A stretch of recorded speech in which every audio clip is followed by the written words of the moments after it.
বিস্ফোরক মন্তব্য দেবের। বিরোধী দলের প্রার্থীর কথাবার্তা শুনে মনে হয় যেন জেতার পর কে কত বড় গুন্ডা হবে তা বোঝা যায়। কেন রাজনীতি ছেড়েছিলেন সেই নিয়েও মন্তব্য ঘাটালি তৃণমূল প্রার্থীর। ও যেভাবে কথা বলছে, পুলিশকে হুমকি দিচ্ছে, যেন মনে হচ্ছে একজন গুন্ডা কথা বলছে। আপনারা দুই দলের প্রার্থীকেই দেখেছেন, একজন সারাক্ষণ আক্রমণ করে বেড়ায়, আর আমি আমার ব্যবহার দিয়ে আপনাদেরকে আপন করে নেওয়ার চেষ্টা করি। এই নির্বাচন প্রধানমন্ত্রীর নির্ণয় করার নির্বাচন।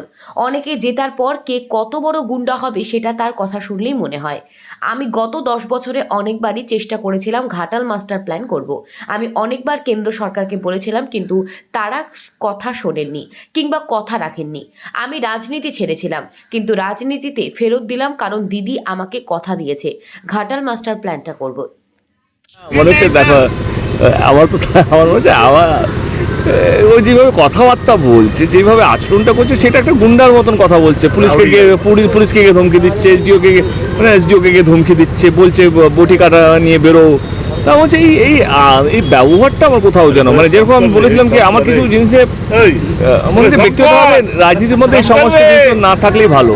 তো এই আচরণ, এই ব্যবহার, এই কথাবার্তা, তো মনে হচ্ছে কে হবে গুন্ডা মনে হচ্ছে জেতার পর। হচ্ছে মানুষকে ভালো রাখা, মানুষকে যে ভালো কথা বলে সে তো মানুষকে ভালো রাখবে। সে যদি ভুলভাল কথা বলে তো ভুলভাল এই আচরণই করবে জেতার পর। তো আমার সেইটার দিকে বলা, আমার যে ও এটা বিশ্বাস করে এটা বলে ও জিতবে।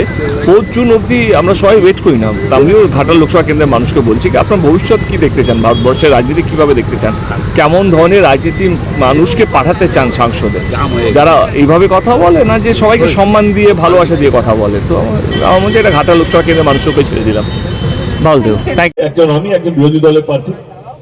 দুজনের আচরণ আপনাদের সামনে আছে, দুজনের ব্যবহার আপনাদের সামনে আছে।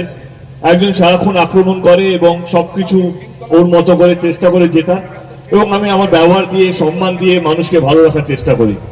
আপনারা যদি সুন্দর ভারতবর্ষ দেখতে চান, কারণ এটা ভারতবর্ষ নির্বাচন, এটা বিধানসভা নির্বাচন নয়, কে হবে মুখ্যমন্ত্রী, এটা তো সেই নির্বাচন নয়। এটা দেশকে কে চালাবে, দেশকে কিরকম ধরনের প্রতিনিধি আপনারা চান, যাতে ভবিষ্যতে আমাদের অনেকগুলো বাচ্চারা আছে, তাদের ভবিষ্যৎটাও ভালো হয়। আপনার সাথে পার্থক্যটা পরিষ্কার। আমি এটুকু বলবো যে এই নির্বাচনটা দেখলে বোঝা যাচ্ছে যে এই বিরোধী দলের প্রার্থী যিনি কাউকে আক্রমণ করতে হয় না, মনে হচ্ছে জেতার পর কে কত বড় গুন্ডা হবে তার কথাবার্তা শুনে তাই মনে হয়। কিন্তু এই নির্বাচন তো সেই নির্বাচন নয়, কোন দল কি কাজ করেছে, কোন দল ভালো রেখেছে, কোন দল ভালো রাখতে পারেনি, এই নির্বাচনটা সেই নির্বাচন। আর মনে হয় বৃষ্টি পড়ছে বেশি, এটা নিয়ে আলোচনা করার লাভ নেই, কারণ আপনারা সবই জানেন। আমাদের নেত্রী গত 10-13 বছর ধরে রাজ্য সরকার আছে, তিনি চেষ্টা করেছেন মানুষকে ভালো রাখার। আমি গত 10 বছরের কথা দিয়েছিলাম ঘাটাল মাস্টার প্ল্যানটা চেষ্টা করব।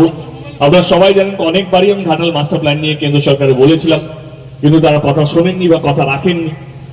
আমি রাজনীতি ছাড়ছিলাম, কিন্তু রাজনীতি ফেরত দিলাম, কারণ দিদি আমাকে কথা দিয়েছে ঘাটাল মাস্টার প্ল্যানটা। ঘাটাল লোকসভা কেন্দ্রে যে সবচেয়ে বড় সমস্যা, এখানে অনেকগুলো নদী আছে, এই নদীগুলো যখন অতিরিক্ত বৃষ্টি হয় তখন এই নদী